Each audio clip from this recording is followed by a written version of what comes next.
Hi, I'm Seamless, and today is Wednesday, which means it's time for a new viewer track review video.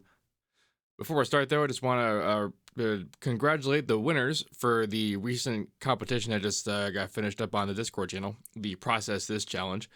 There will be videos coming shortly with the winners. I'm actually also figuring out how to do visualizer stuff, so there'll also be content with that soon. How to use the Z-Game visualizer and that kind of thing. It's a good time though, but that's pretty much what's happening, is that I'm doing that, and when that's done, there's going to be the winner videos all up in a row. The grand prize winners, the ones who won the license from Immerline, have had their prizes and that kind of thing, but the rest of it's coming. Anyway, coming up first today, we have Syrup from Vaeon. Vaeon. Also a slightly different visualizer layout because the previous one died, and I had to redo it. And I made it, I hope, slightly smarter. I will find out because maybe it's a little bit death proof. But here it comes.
Right on then.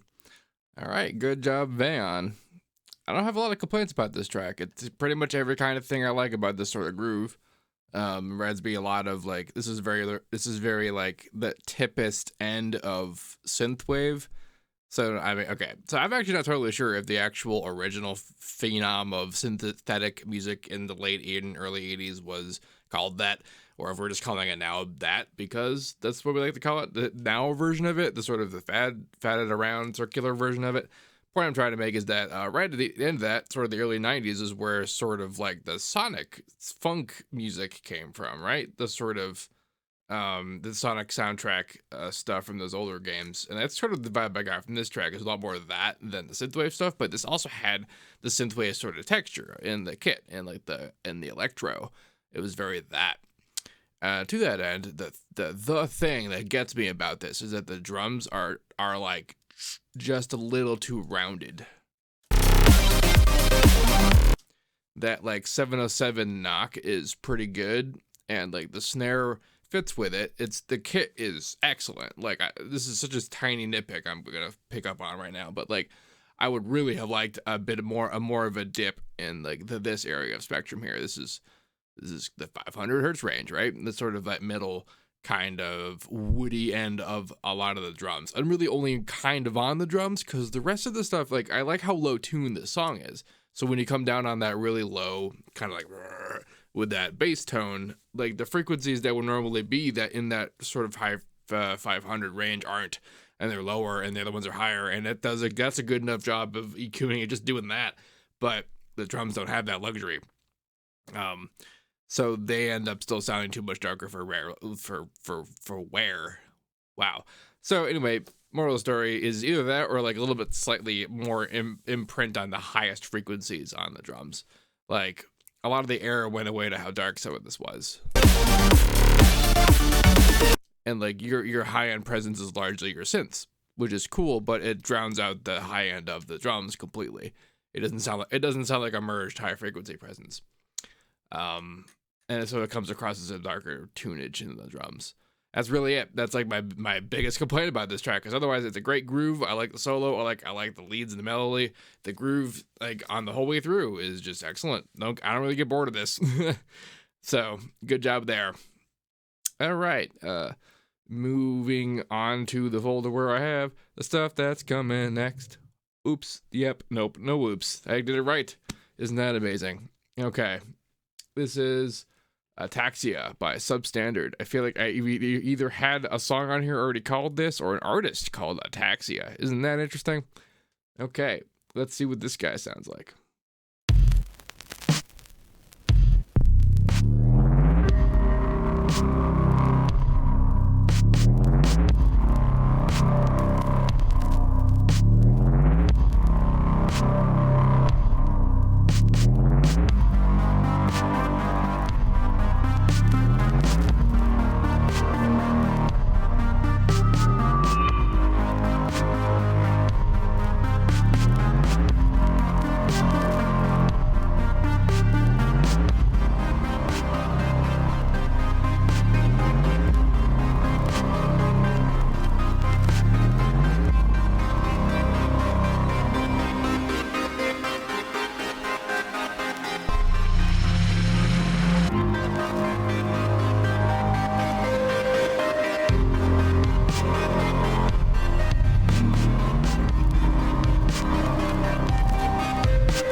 Nice. I want to take a moment to look again at these end bits and observe the vector scope and how it's behaving. See how that kind of showed up in almost like a square fashion? If it were distorted, like what we see sometimes when it clips and it comes across as like a perfect square, it is what we would see, a lot much sharper, more perfect square. But because what we're looking at is the result of very powerful but rounded compression, it's not going to be a perfect square. It's going to be kind of a rounded experience. And it literally looks like that. Isn't that great? That's pretty great. All right. So I think we feel what's going to be about this track, which is I like a lot of things about this groove. Actually, this reminds me a lot of the stuff I used to do when in like 2006. And I'm a little bit going to go off on this as though it were something I had done, and I'm going to sort of address it as though you'd say the same problems were because of things I tried to do back then too. A lot of this is it's a lot of projection. Here comes that. Point is, this is obviously lots of low power, like low end, low frequency power that's washing up on a lot of the higher frequency stuff. This is blowing it the hell away. Primarily, it's happening because of how hard into the compression is done, but also how slow the compression is. There's probably some amount of sidechaining happening here. I hope that's the case. 2006 me didn't know what sidechaining was, but I'm mostly just hoping that modern people, because most people know what sidechaining is before they know what like the word mastering means these days. You know what I mean? And I bring it up because the instinct would be to try and make the compression faster, or at least to alter some aspect of it, but you probably didn't want to change how this felt. This and how some of the beginning bits felt were probably what governed entirely about how we move everything else. You couldn't really move much without changing how that felt. You just didn't want to do that. So we got to talk a bit about what compression's for. This is a pretty classic case of what multi-band compression is sort of designed to fix. So you see, actually, in the viz here, I have the stuff split up into low frequency, mid frequency, and high frequency. You can kind of see what happens when your track plays is that when that low frequency stuff comes in, literally everything else gets pushed all the way down. And this is because the low frequency stuff has all of the like literal level. And if you only have one band reading everything, then it's going to read that as being all the level. And everything else, mid frequencies and high frequencies, all have almost nothing in comparison to the level that it does when it's on. So what you need to do is you need to compress these bands individually so that they're not all doing that. And so that when the big low levels comes in and there's not really activity in the high levels aren't really affected, just the low frequencies. Mostly. It's about, a kind of balance you want to strike. And then here's the next problem that also younger me would have experienced, which is, okay, well, that's cool. And while it's neat that you can kind of fix up this sort of thing, it doesn't sound as cool as it does when it's busted. Like, some elements of this actually sound rad. And a lot more of it is stuff you don't want to screw with more than it is all the rest of the things that are problems. In fact, some of the problems feel almost like you can live with it as long as you can get some of these radder parts to be just as they are. And it's almost like the timing just kind of works, and you'd wish it really just worked out the way some of these parts do. And by God, how could you possibly do that on purpose? That's the thought I had back then.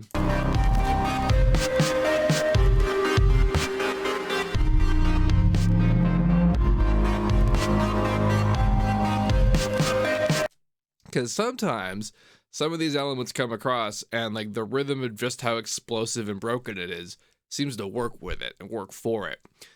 Is it possible to do that? To rhythmically mandate like a universe of breakage to break in a way that you'd want to in real time?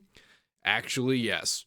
And it's a lot less hilariously complicated than I just made it sound with that little introduction there. So let's take this little moment, for example. You can sort of see very clearly like how the power is impacted on and on what, right? And the idea is for every one of these hits, there's a beginning part where some part of it is affected by the low energy, and then you want that effect to be done before the next one happens. Now, when it's sparse like this, that's pretty easy, but then there's moments like this that get convoluted, where moment to moment, there's stuff happening in between that convolutes when the moment ends. So it's absolutely not going to be done by the time the next moment happens. What would you do? So when it comes to compression feeling, there's two things that govern what it means for a thing to feel compressed. When people talk about over compression, it's not exclusively about how hard you push it into it or how big your ratio is. It's often also how fast it does the job. The release time primarily is the thing that governs this on any given compressor. Like Maximus has got it, regular limiters got it, release time. Ozone has it too. And the whole point of what Ozone has, which it calls IRC, or Intelligent Release Control, is the idea of automating the release time to be specific values at specific times. IRC does it by reading how much higher or low frequency presence there is and governs the release time to be in a certain range to not be good or bad for certain things. Faster values means higher snap, for example. So if you want to have high impact drums, you actually want a pretty fast release time, which is why some of these smooshy bits sound kind of cool and neat and whatever, but you lose primary impact pretty quick. But if you were to actually keep it at that value the whole time, it wouldn't just have impact on those moments, it have impact on all moments, and it would distort it. It'd be kind of nasty. So the idea, of course, is that we want it to be on when it's on and off when it's not. And if you can get it to work with IRC and have it sound cool, that's good. But if not, then just automate it to be on rhythmically. Like, literally make an automation clip. That's what I do. Or envelope controller or whatever, and just mandate that the release time is a certain value, usually a lower value, which is to say faster, for when the hit happens, and then just so that, and then make sure that the next time it happens, it's also at that value. The value of this being that means that neat level of breakage that you want, where it's smooth for literally every moment, but when you want the hit to come in, it will be that way, no matter what's happening. No matter, even if this like wall of weird bassy nonsense is happening, like it'll be as though the universe convulsed for this 1 second, and that would be enough to hear it as though an event happened. Pro tip, literally pro tip, this is that effect when you hear a commercialized version of heavy music, of metal, or of electronic stuff that has no bass or punch because it's a movie, and the things that have bass and punch are things like explosions. The reason why the songs and music still sounds loud and impactful is because they're doing that. It's because they're whipping across how fast time is being crunched up by compressors rhythmically to make you feel like that. It's like the height of psychoacoustic fuckery. But that's how you make sure, like, that's how you make this kind of stuff happen, but like deliberately. I hope any of that made sense. I really do. I basically just told you every single thing that I wish I knew in like 2007. Okay. Good job though. Otherwise, like, the music is cool. The groove is good. I just gave you that whole spiel because I would have liked almost everything I did about this if I had made this track back then, except for like that feel, and it would have been a lot of stuff I just said about wanting it to be like this, but on purpose. Okay. Up next, we have Gears by Dubswitcher. Not failing my viz. Okay, here we go. Nope, here we go.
and then it stopped.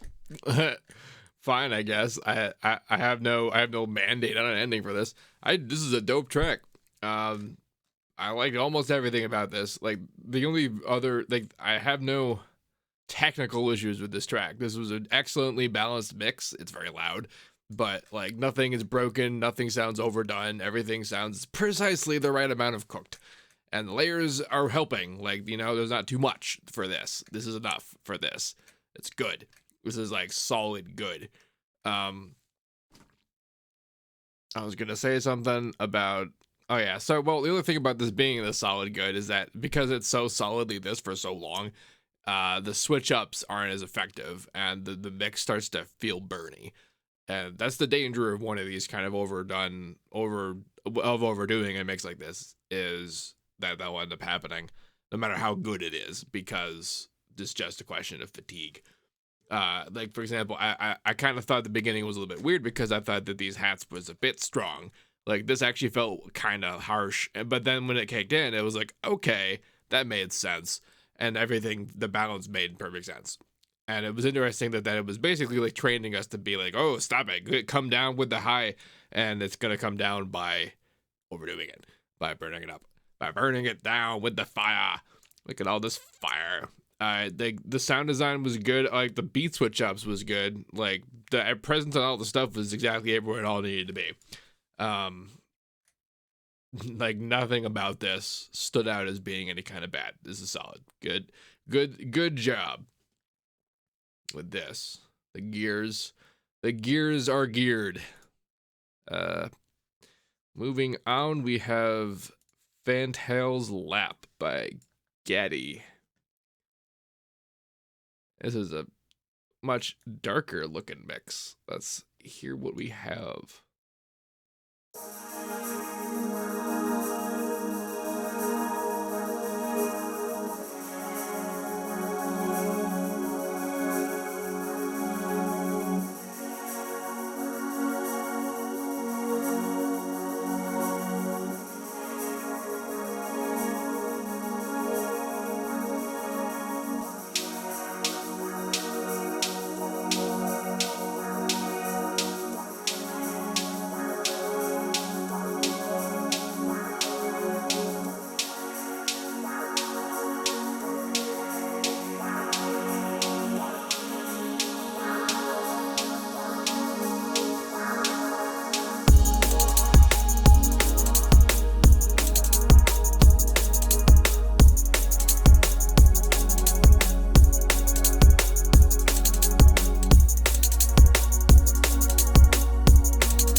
then the hideout. Okay. This struck me as if Minecraft had a drum and bass version of its OST. And it's just, you know, background piano textures that's making me feel that kind of connection. And I was gonna say something about the melody not necessarily having like a actual melodic theme to it. And then we just listened to it kind of at the end there. And it does. It definitely does. So it's just that it's very slight. And nothing wrong with that. Nothing wrong with that indeed. And I was gonna say some stuff about like what, like, okay, if this were a lesson that I was having with the person who made this track, I would ask what the goal was with this sub. Because a lot of the time, when I think of drum and bass that's like this, that has this kind of presence, this isn't the sub I usually hear. And it's not because it's bad or good or doesn't do the job. It's because normally there's like a texture that's kind of fills up the space there. That's not really. And doesn't really the whole time. Although, I got into it. Eventually the groove happened and like the kind of the trance set in, right? Like it didn't really necessarily matter. There wasn't that kind of low frequency presence. And I think that almost that Minecrafty texture, that like foreboding background of texture kind of filled it in for us.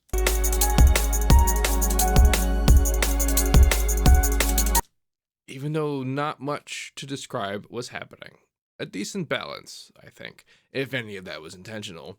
But but then again, I would ask if it is realism, what was the goal? What were we going with? What was the plan to go with? This is also a very, in contrast to the previous mixes, very dynamic mix. Much more dynamic than usual. And I gotta wonder if that was intentional. I gotta wonder if this is even mastered. I have heard masters, or pre-masters, although it looks pretty consistent. I don't know. It's very strange. Not so much strange because this track is strange. It's not really that. That's not what it meant. What it means is strange to say that like there's almost no real way to speak of it without knowing the intention, and it isn't that interesting. Like I could have asked her, and maybe the person who uploaded this might have actually said something about the track. I tried to not look at those when I picked these because I want to go in as blind as possible because I want to see if it's even possible for this sort of stuff to have any kind of like qualifying quality. Where it's like if I don't know what it's for, where it's going, who made it, or why they made it, can I make any kind of positive or negative quality claim about any given aspect? Like, and the answer is almost never. Like, isn't that interesting? There's ways and means to find functional value in just about everything I've heard on this channel. And only until I get extra information about like what the person may have wanted or what they may have been comparing to, can I make any kind of like substantive, okay, well now we can be yes or no. Like the previous track, I had to like justify a literal projection to make any of that like have a value in discussion. Basically the point I'm trying to make is maybe we get up a little too hard on ourselves about what's good or bad, huh? All right, good job. Who made that track? Gatty. Fantail's Lap. Good job with Fantail's Lap. Coming up next, we have Supercell by Evilfaic. I'm going to assume we pronounce it face because that's what would make that make sense. Okay. Do.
Gotta like that high action. So there are tracks that are like this that do like, again, discussing motivations, right? The shock value in their bases, right? So this whole intro is awesome. It's got the perfect balance of like tension and build and coming in on it and getting suspensing, but and all the parts of this are also awesome, but I would have loved some amount of foreshadowing of this bass, right? Like even just a little bit of a dark like this is like this guy coming in, right? Or like one of those knocks, just do just in the background. That's all. That's the only thing I would have added to this. Same thing in the second half bit here, like just some amount of carryover with the stuff with this. You're doing all these phasey things with the chords and stuff. Just do that same stuff with the bass, and like that would have made like the connection work with the elements, because all the other elements are just everywhere else, and it's awesome. Like the blend is perfect. And again, if the whole thing you wanted was just to be like a shock in with that stuff, because it was that. That's what it was. There was no warning, and there was no way, which is not necessarily bad, and which is also kind of awesome for lots of these tracks, is that like you like how cool and interesting and unpredictable the sound design is, because it's very varied in it. On the other hand, there's also just art, and how some of these tracks can foreshadow in on some stuff and make something that feels like just pure sound effects have actually like that storied musical quality. I am of course thinking of like ye old Spore and like old Chemist stuff, and like the covers and remixes, and weren't those the days? Oh, that stuff was great. Anyway, good job with this though. That was a pretty good romp, like high, and like all the sections and arrangements about this are pretty much pro otherwise. And I don't really have any like qualms with the mix. The mix also feels great. It hit nice and it felt good. All right, coming up next we have Delraich, Lake of the Dead. Delraich. Ooh, that's a lot of blur. Look at that blur. Let's see what this blur sounds like.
That was solid.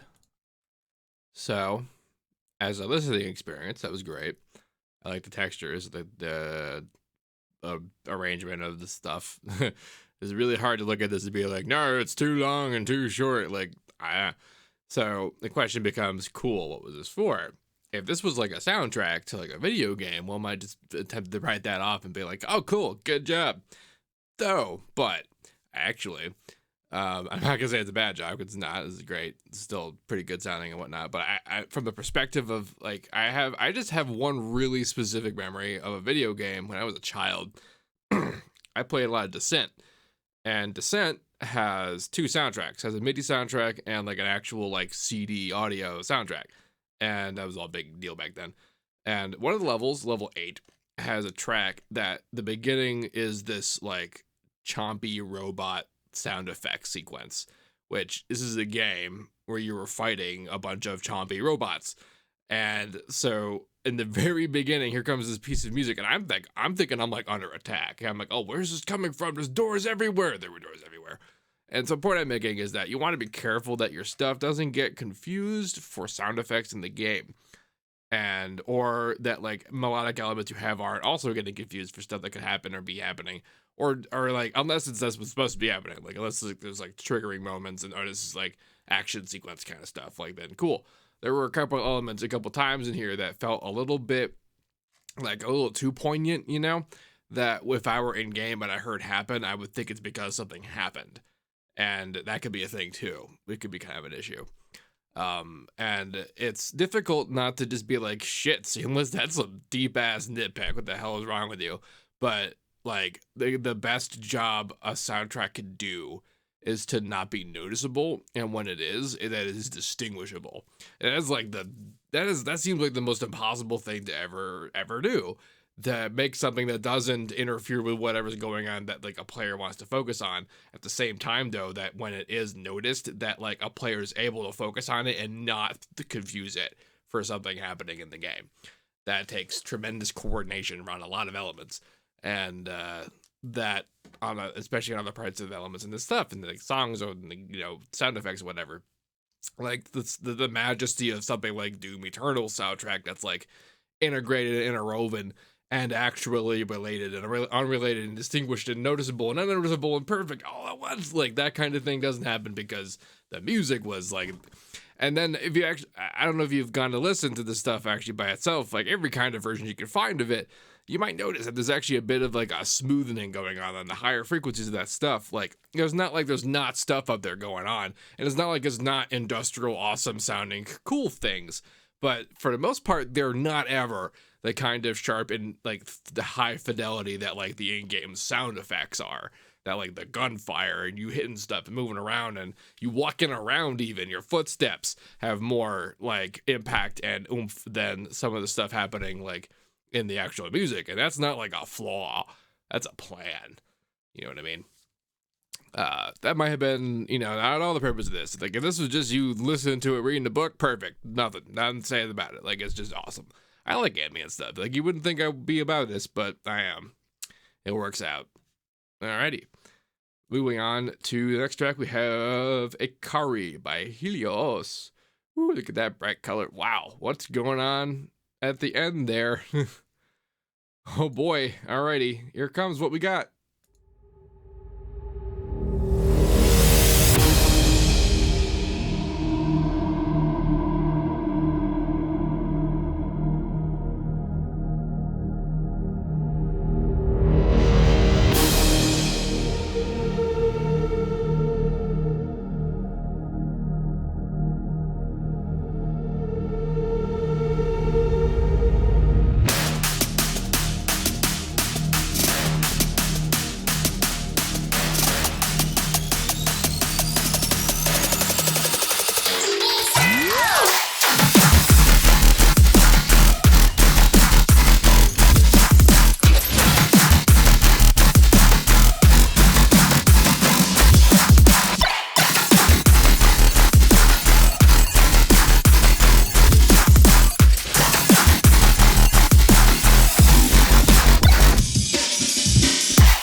a glitch out ending. Fun. Okay, speaking of fun, this track, super freaking fun. My God, this is so loud. It's like, this would be the perfect mix for this, by the way. If you never personally listen to this above like 10% level on any output system, it sounded fine to me because I'm monitoring real low because that's how I've learned to do on these playbacks. But like, if you don't listen to this, if you do listen to this at full level, the problem you might encounter is that these higher frequencies are just like too powerful. In some cases, you can see them hitting higher than even the rest of them, and all you gotta do to like make this like a pretty, just a solid awesome, is just to come down on like 10K and up. Just make a big fall off all the way up there, like on everything, because everything appears to be the same level up there, so that would be a pretty easy cut, right? Like, let me hear that again.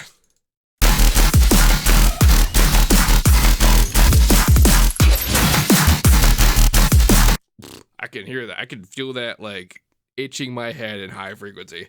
And did you see the vector scope on that? Like your loud balance is excellent. Like this is high powered use of high power. I'll tell you what. That was a good time overall. Like the sound design was cool, the rhythms are great. Like I love this stuff.